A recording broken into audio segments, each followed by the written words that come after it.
مستيات بيتنا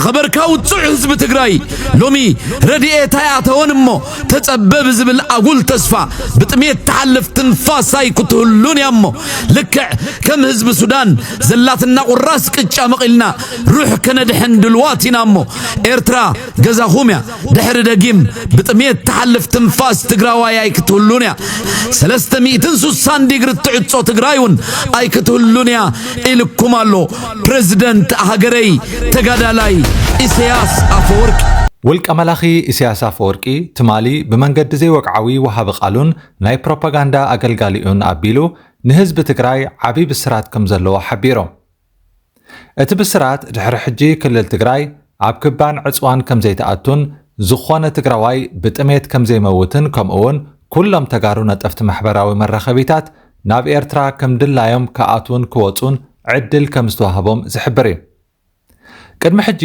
ሓደ ሰብ ዝገበሮ መንግስቲ ከም ዝደገፎ ጌርኩም ኣይተቕርብዎ ዝብል ነቐፌታ ነይሩ እንሆ ሎሚ ግን ነቲ ክልተ ውልቀ ሰባት ማለት ሓደ ካብ ኤርትራ ሓደ ካብ ትግራይ ብተበግሶኦም ጀሚሮሞ ዝተባህለ ጽምዶ ሓንቲ ሃገርን ሓደ ክልልን ስርዓት ግደፍ ከም ዝተቐበሎን ኢሳያስ እውን ብውልቁ ናብ ተጋሩ ክልተ ናይ ብስራት መልእኽትታት ኣብ ጽሑለይ ከም ዝበለ ይንገረና ኣሎ ካብ ቀደም እውን ኩለንተን ብመልክዕ ግጥሚ ናብ ህዝቢ ክስንደዋ ዝጸንሓ ሓበሬታታት እቲ ስርዓት ባዕሉ ዘዳለዎን ዝኣምነሉን ከም ዝኾነ ኣብ ሕቶ ምልክት ዝኣቱ ይነበረን ኣብቲ ትማሊ ዝተፈነወ ነዊሕ ቪድዮ ተዓዛቢ ኣብ መወዳእታ ብስራት ኣለና ስለ ዝተባህለ እቲ ገና ንስርዓት ግደፍ ዘይቀበጾ የዋህ ጮራ ተስፋ ሒዙ ብስራት ክሰምዕ ቀንፈዘው ክብል ኣምስዩ ህዝቢ ኤርትራ ዝጽበዮ ዝነበረ ብስራት ተጋሩ ነጠፍቲ ማሕበራዊ መራኸቢታት ናብ ኤርትራ ከም ድላዮም ከኣቱን ክወጹን ዘይኮነ ንሱ ከም ዘለዎ ኮይኑ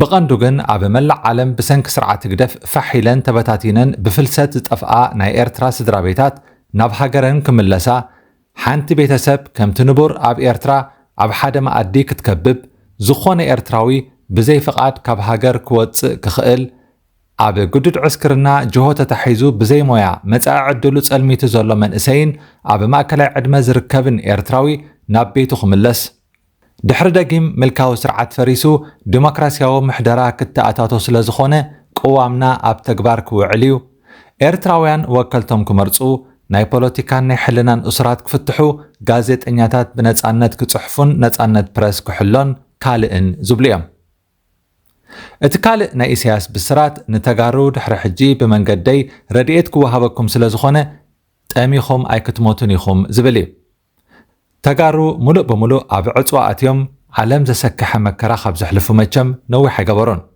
እቲ ሽዑ ደንበ ተቃውሞ ኤርትራ ዘርእዮ ዝነበረ ድንጋጸ ኸኣ መንግስታት ንሓድሕድኩም ድላይኩም ተጋበሩ ቆልዓ ሰበይቲ ዓጺኹም ግን ብጥሜት ኣይትቕጽዑ እናበለ ካብ ሕልናን ሰብኣውነትን ተበጊሱ ነቶም ድምጾም ከይስማዕ ተዓጽዮም ዝነበሩ ተጋሩ ድምጽ ንምዃን ብበረድ ኣሳሒታን ማይን እናተገርፈ ኣብ ፈቆዶ ሃገራት ምስ ተጋሩ ሓቢሩ ንሰልፊ ይወፅእን ካብ ሓዳሩ ቆጢቡ ገንዘባዊ ሓገዛትን የበርክት ነይሩ እዚ ብተግባር ዝተረኣየ ተጋሩ እውን ዘይክሕድዎ ጻዕዳ ሓቂ እዩ ስርዓት ግደፍ ግን ኣብቲ እዋን ዶባቱ ዓጺዩ ምስቶም ብኽባን ዕጽዋን ንህዝቢ ብጥሜት ክልሓስ ዝሰርሑ ዝነበሩ ሓይልታት ጸሚዱ ኩሉ እከይ ዘበለ ጭካነ የርኢ ነይሩ ሎሚ ግን ጻድቕ ክመስል ዝዋውዕ ይኣስር ኣሎ ህዝቢ ኤርትራ ክሰምዖ ዝተመነየ ብስራት ግን ነቲ ሰሪሑ ከይልወጥ ተጸባይ ሓዋላ ገይርዎ ዘሎ ሕብረተሰብ ኤርትራ ንባሕሩን ዕቑር ሃብቱን ክጥቀመሉ ነጻ ክገድፎሞ ሰሪሑ ክልወጥ እዩ ኣብዚ እዋን ኣብ ኤርትራ ትነብር ስድራ ቤት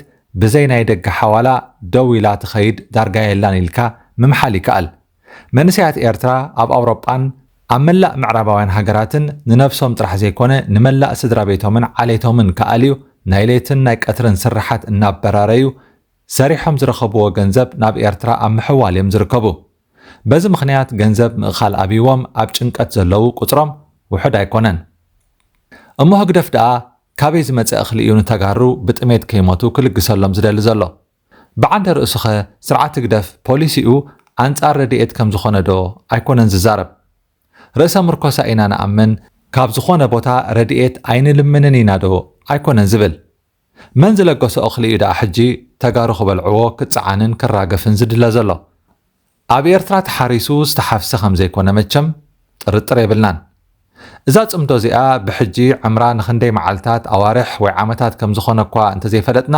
ሓቀኛ ዘላቒት ጽምዶ ከም ዘይኮነት ግን ርግጸኛታት ኢና። ዓቢ ብስራት ተባሂሉ ናብ ህዝቢ ዝተዘርግሐ ናይ ኢሳያስ መልእኽቲ መቸም ህዝቢ ኤርትራ ፈጺሙ እዝኒ ይገበረሉን። ኤርትራ ከም ሃገር ምስ ሃገራት እያ ዓሚቕ ጽምዶ ክትፈጥር ዘለዋ እምበር ምስ ክልላት ናይ ሓንቲ ሃገር ኣይኮነትን። ረሲዕናዮ ኮይንህሉ ትግራይ ክሳብ ሕጂ ኣካል ኢትዮጵያ ኣብ ኣዲስ ኣበባ ዘሎ ማእከላይ መንግስቲ እዩ ከዓ ዘመሓድራ። ፕረዚደንት ጊዜያዊ ምምሕዳር ክልል ትግራይ ጀነራል ታደሰ ወረደ እውን ፈደራላዊ መንግስቲ ኢትዮጵያ ዘይፈልጦ ምስ ናይ ደገ ሓይልታት ዝምድና ከይፈጥር ብመሰረት ውዕል ፕሪቶርያ ክታሙ ኣንቢሩ እዩ። ምጥሓስ ውዕል ፕሪቶርያ ዘምጾ መዘዝ ከዓ ቀሊል ኣይኮነን። ህግደፍ ነቲ ጽምዶ ብቐንዱ ምስ ህዝቢ ትግራይ ክገብሮ እዩ ዝብል ዘሎ። ተወሳኺ ህዝቢ ትግራይ ግን ህግደፍ ዶ ይሕሸካ ብልጽግና ዝብል ሕቶ ኣይቀረበሉን። እቶም ኣብ ልዕሊኡ ኮይኖም ዝውስኑ ካልኦት እዮም። ድምፂ ህዝቢ ኸ ካብ መዓስዩ ኣብዚ ዞባ ተሰሚዑ ዝፈልጥ። ጽምዶ ህግደፍን ወያንን ሎሚ ዝጀመረ ኣይኮነን። ኣብ 80ታት እውን ተጻሚዶም ንደርጊ ኣውዲቖም እዮም። ብድሕሪኡ ግን ተጠላሊሞም ኣብ መንጎኦም ህዝቢ ቀርቂሮም ከዓ ማእለያ ዘይብሉ ህይወት ኣጥፊኦም። ሕጂ ከዓ ንኹሉ ረሲዕና እንደገና ተጻሚድና ኣብ ልዕሊ ኣብይ ኣሕመድ ገለ ነገር ንፈትን ይብሉን ኣለዉ። እቲ ዝገርም ስቕታ ሕወሓትን ጊዜያዊ ምምሕዳር ክልል ትግራይን እዩ። ህግደፍ ብቓልዕ ንጽምዶ ተዳልዩ ከም ዘሎ ትማሊ ሓቢሩ ክነሱ ብወገኖም ግን ዝበልዎ የለን። እወ ክንጽመድ ኢና ወይ ንጻውዒት ጽምዶ ኣይንቕበሎን ኣይበሉን። ጎቦ እንተዘይኮይኑ ብትብዓት መርገጺኦም ኣየፍለጡን። ተርባጽ ስርዓት ህግደፍ ግን ከይገረመና ኣይተረፈን። ትግራይ መን ኢልዎ እዩ? እቲ ንትግራይ ዘመሓድር ዘሎ ኣካል እኳ ክሳብ ክንዲዚ ብትግራይ ዝጭነቕ ኣይመስለናን። ብዝኾነ ተጋሩ ናብ ኤርትራ ክኣቱ ክወፁ ብወገንና እውን ናብ ትግራይ ክንኣቱ ክንወፅእ ጽቡቕ ሓሳብ እዩ። ኣብዚ ናይ ትማሊ ዝተፈነወ ቪድዮ ግን ታደሰ ወረደ ዝኾነ ንህግደፍ ዝቃወም ኤርትራዊ መሬት ትግራይ ከይረግጽ ከልኪሉ፣ ስለዚ እዚ ንዝሕሰብ ዘሎ ጽምዶ ሓጋዚ እዩ ተባሂሉ። ኣብ መወዳእታ በዚ ጽምዶ ክስራሕ ወይ ክዕመም ዝተደለየ ፖለቲካዊ ዕላማ ኣሎ። ካብ ተመክሮ ከዓ ጥዕና ዘለዎ ሰላምን ልምዓትን ዘምጽእ ጽምዶ ክኸውን ኢልና ኣይንሓስብን። ህዝቢ ምስ ህዝቢ ክነራኽቦ ኢና ይበሃል ኣሎ። እስኪ ነቲ ፈንጅታት ተዘሪእዎ ዘሎ ዶባት ኤርትራን ትግራይን ኣጽሪዎ።